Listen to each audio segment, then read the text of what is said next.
سال کہا جاتا ہے. جو عیسوی ہے اس کو شمسی کیلنڈر بھی کہتے ہیں اور دوسرے کو قمری کیلنڈر کہا جاتا ہے.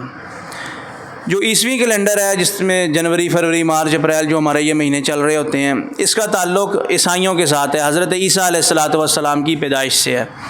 عیسیٰ علیہ الصلاۃ والسلام کے بعد عیسائیوں نے اس کیلنڈر کا آغاز کیا تھا. اور جو ہجری کیلنڈر ہے اس کا تعلق اللہ کے پاک نبی علیہ الصلاۃ والسلام کی ہجرت مدینہ کے ساتھ ہے. حضرت عمر رضی اللہ تعالیٰ عنہ کے، یہ مسلمانوں کا کیلنڈر ہے، حضرت عمر رضی اللہ تعالیٰ عنہ کے دور میں تقریباً 17 ہجری کو اس چیز کی ضرورت پیش آئی کہ اسلام اس وقت کافی دنیا کے حصے تک پھیل چکا تھا اور مسلمان دنیا کی ایک عظیم طاقت بن چکے تھے. تو اس وقت محسوس کیا مسلمانوں نے کہ جو خطوط آتے جاتے ہیں، عمراء کی طرف خط جاتے ہیں یا حضرت عمر کی طرف خط آتا ہے یا حضرت عمر اسلامی کسی علاقے میں خط لکھتے ہیں، تو اس کے اوپر تاریخ کا ہونا ضروری ہے. ایک خط اسی طرح حضرت عمر کے پاس آیا تو اس پہ شعبان کا مہینہ لکھا ہوا تھا. اب یہ پتہ نہیں چل رہا تھا کہ کون سے سال کا شعبان ہے.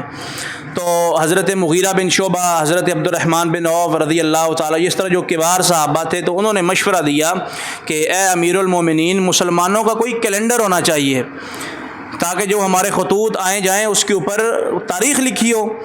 پھر مشورہ ہونے لگا، شورا بیٹھی کہ جی کس طرح کیلنڈر بنایا جائے اور کس سے آغاز کیا جائے. عرب کا یہ طریقہ کار تھا کہ مشہور واقعات کو بنیاد بنا کے وہ تاریخ بتاتے تھے. مثلا تاریخ کسی نے بتانی ہوتی تو کہتے جی واقعہ ابرہہ، وہ بڑا معروف واقعہ تھا جو ابرہہ اپنے ہاتھیوں کا لشکر لے کے بیت اللہ کو گرانے آیا تھا.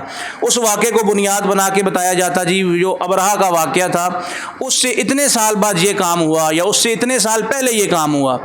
تاریخ بنیاد بنا. تو یا کوئی بڑی جنگ ہوتی تو اس جنگ کو بنیاد بنا کے تاریخ لوگ بتاتے تھے بھئی اتنے سال بعد یہ بات ہوئی یا جنگ کتنے سال پہلے یہ کام پیش آیا. صحابہ نے مشورہ دیا کہ جی اللہ کے نبی علیہ الصلوۃ والسلام کی ولادت کو بنیاد بنا کر اسلامی تاریخ کا آغاز کیا جائے. پھر ایک مشورہ آیا کہ جی اللہ کے نبی علیہ الصلوۃ والسلام کی بعثت، جب اللہ نے آپ کو نبوت دی تو اس سال کو بنیاد بناتے ہیں. تو کچھ صحابہ نے کہا جی نہیں، اس وقت تو مسلمانوں کے حالات ہی بڑے خراب تھے جب اسلام کا آغاز تھا اور بڑے قسم پرسی کے عالم میں مسلمان زندگی گزار رہے تھے، تو یہ کوئی مناسب نہیں ہے.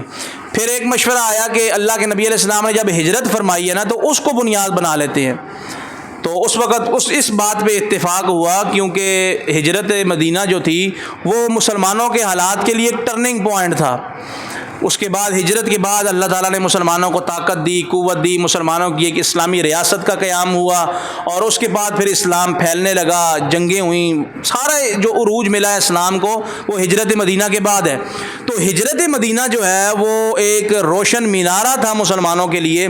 تو پھر یہ فیصلہ ہوا، اس پہ اتفاق ہوا کہ ہجرت مدینہ کو بنیاد بنا کر اپنی تاریخ کا آغاز کرتے ہیں.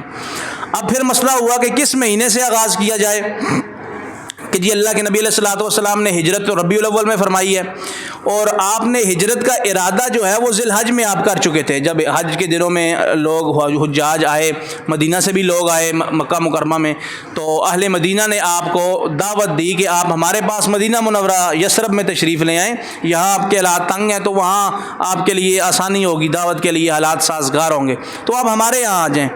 تو ذی الحج میں انہوں نے آپ کو دعوت دی، آپ نے ان کی دعوت کو قبول کیا کہ بھائی ٹھیک ہے جب اللہ کا حکم آئے گا تو میں آ جاؤں گا.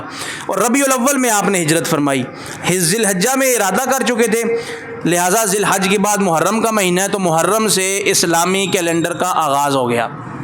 یہ تاریخ ہے مختصر کہ اسلامی کیلنڈر ہجری سال اس کا آغاز کس طرح ہوا، یہ ساری تو محرم الحرام میں اس کیلنڈر کا آغاز ہوا. اور دوسری خاص بات، یکم محرم الحرام کو شہادت ہوتی ہے حضرت امیر المومنین خلیفہ المسلمین مراد مصطفیٰ داماد علی المرتضیٰ حضرت عمر فاروق رضی اللہ تعالیٰ عنہ کی.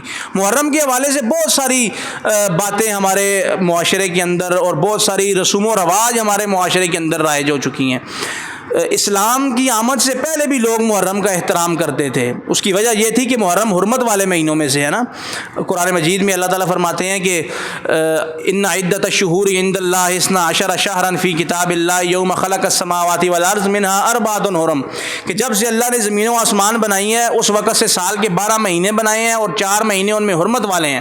تو یہ محرم جو ہے یہ حرمت والا مہینہ تھا اور اس کا احترام اسلام سے پہلے کیا جاتا تھا. لوگ پہلے بھی اس کا احترام کرتے تھے.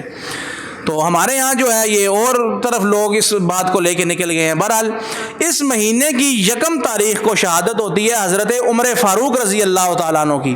حضرت عمر اسلامی تاریخ کے بڑی قداور شخصیت ہیں اور ایسی ہستی ہیں کہ جنہیں رہتی دنیا تک جن کے احسانات کو بلایا نہیں جا سکتا. ایک تو ان کی عظمت یہ ہے کہ یہ خود نہیں آئے، ان کو اللہ کے نبی علیہ السلام نے مانگ کے لیا ہے. سارے صحابی خود اسلام میں داخل ہوئے ہیں، سارے مرید مصطفیٰ ہیں. عمر کی عظمت یہ ہے کہ عمر مرید نہیں ہے، عمر مراد مصطفیٰ ہے. عمر کو اللہ کے نبی علیہ السلام نے مانگ کے لیا ہے اور اس وقت مانگا ہے جب 39 بندے مسلمان ہو چکے تھے. حضرت ابو بکر رضی اللہ عنہ بھی اسلام لا چکے ہیں، حضرت عثمان بھی اسلام لا چکے ہیں، حضرت علی بھی اسلام لا چکے ہیں، حضرت امیر حمزہ اسلام لا چکے ہیں، حضرت سعد بن نبی وقاص اسلام لا چکے ہیں، حضرت عبد الرحمن بن عوف اسلام، بڑے بڑے کبار صحابہ اس وقت دائرہ اسلام میں داخل ہو چکے تھے. 39 بندے مسلمان تھے، لیکن اللہ کے نبی علیہ السلام نے فرمایا اللہم بعز الاسلام بعمر بن الحشام او بعمر بن الخطاب. اللہ اسلام کو عزت یا مکہ کے سردار ابو جہل عمر بن الحشام یا پھر عمر بن خطاب، ان دو میں سے جو تجھے محبوب ہے نا اس کے ذریعے اسلام کو عزت دے. تو اللہ کے نبی علیہ السلام نے مانگ کے لیا ہے کہ اللہ اسلام کو عزت عمر کے ساتھ دے. حضرت عبداللہ بن عباس فرماتے ہیں رضی اللہ تعالیٰ، عبداللہ بن مسعود فرماتے ہیں کہ حضرت عمر رضی اللہ تعالیٰ عنہ کے اسلام لانے کے بعد ہم نے بیت اللہ میں کھل کر نمازیں پڑھنی شروع کر دی. پہلے ہم چھپ کے نمازیں پڑھتے تھے، لیکن جب سے عمر نے اسلام قبول کیا ہم نے علل اعلان نمازیں پڑھنی شروع کر دی تھی. تو یہ بڑی عظیم شخصیت ہیں حضرت امیر المومنین عمر فاروق رضی اللہ تعالیٰ عنہ.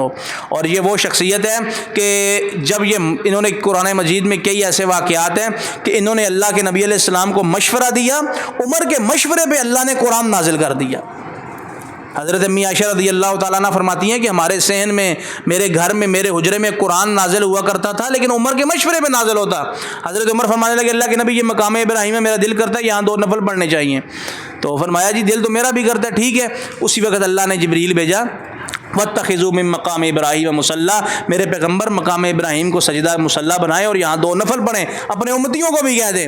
حضرت عمر فرمانے لگے اللہ کے نبی آپ کے پاس ہر طرح کے لوگ آتے ہیں، نیک بھی ہوتے ہیں، گنہگار بھی ہوتے ہیں، مسلمان بھی ہیں، غیر مسلم بھی آتے ہیں، مختلف قبیلے آتے ہیں، مختلف قافلے آتے ہیں، لوگ آپ کے پاس آتے ہیں. تو آپ نا اپنی بیویوں سے کہیں جو ہماری امت کی مائیں ہیں، امہات المومنین سے کہیں کہ وہ پردہ کیا کریں. آپ نے فرمایا جی رائے تو تیری اچھی ہے. اسی وقت اللہ نے پردے کا حکم بھی نازل کر دیا کہ یا ایھا النبی قل لازواجک و بناتک و نساء المؤمنین یدنین علیہن من جلابیبہن، میرے نبی اپنی بیویوں سے، بیٹیوں سے اور مومنوں کی عورتوں سے کہو کہ پردے میں رہا کریں. تو یہ قرآن مجید کا حکم نازل ہوا، عمر کے مشورے میں نازل ہوا. تو حضرت عمر رضی اللہ تعالیٰ عنہ وہ شخصیت ہیں کہ جن کے مشورے پہ قرآن نازل ہوتا تھا. اور اللہ کے نبی علیہ السلام نے فرمایا کہ سابقہ امتوں میں الہامی شخصیات ہوا کرتی تھی جن سے فرشتے کلام کرتے تھے، اور میری امت میں اگر کوئی الہامی شخصیت ہے نا وہ عمر فاروق رضی اللہ تعالیٰ عنہ ہے. اور پھر یہ جب اسلام لائے اور پھر خلافت کی کرسی پہ آئے، ان کے دور حکومت میں دور دور تک جو ہے وہ اسلامی سرحدیں پھیل گئی. یہ ایران حضرت عمر رضی اللہ تعالیٰ عنہ کے دور میں فتح ہوا، اسی لیے ایرانیوں کو آج عمر سے تکلیف بھی بہت زیادہ ہے. یہ فتح حضرت عمر کے دور میں ہوا تھا رضی اللہ تعالیٰ عنہ. بڑے بڑے جو اس وقت کی طاقتیں تھیں اور بڑے بڑے ممالک تھے وہ حضرت عمر رضی اللہ تعالیٰ عنہ نے فتح کر کے ان کو حلقہ بگوش اسلام کیا. تو یہ بڑی عظیم شخصیات ہیں. ہمیں خصوصاً نوجوانوں کو، اپنی اولاد کو اپنے ان ہیروز کے بارے میں بھی بتانا چاہیے. آج ہمارے نوجوان کسی نے ہیرو بنایا ہوا ہے کسی کرکٹ کے کھلاڑی کو، کسی نے شاہد افریدی کو بنایا ہوا ہے، کسی نے جو موجودہ ٹیم ہے ان کے کھلاڑیوں کو ہیرو بنایا ہوا ہے. کوئی جو ہے وہ سنگرز جو ہوتے ہیں، یہ گانے بجانے والے جنہیں کنجر کہا جاتا تھا پہلے، اب ذرا نئی اصطلاح آ گئی ہے جی یہ سنگر ہیں، یہ ایکٹرز ہیں. تو کسی نے ان کنجروں کو اپنا ماڈل بنایا ہوتا ہے، اپنا اسوا رول بنایا ہوتا ہے، اور کسی نے کس کو رول بنایا ہوا ہے کسی. تو یہ اسلامی ہیروز یہ ہیں جن کی سیرت کو بھی اپنانا چاہیے اور جن کی سیرت کردار کو اپنانے کا اللہ نے حکم حکم بھی دیا ہے فَإِنْ آمَنُوا بِمِثْلِ مَا آمَنْتُمْ بِهِ فَقَدِ اهْتَدَوْا۔ اللہ فرماتے ہیں میرے پیغمبر اپنی امت سے کہیں جب تک صحابہ جیسا ایمان نہیں لاؤ گے اللہ نے تمہارا ایمان بھی قبول نہیں کرنا۔ تو ان صحابہ کی سیرت کو اب خود بھی پڑھنا چاہیے، مختلف کتابیں موجود ہیں، خود بھی پڑھیں، اپنی اولاد کو بھی ان کی تذکرے ان کی سیرت کے بارے میں آگاہ کریں۔ اللہ تعالیٰ سے دعا ہے اللہ تعالیٰ میں سمجھ کر عمل کی توفیق عطا فرمائے۔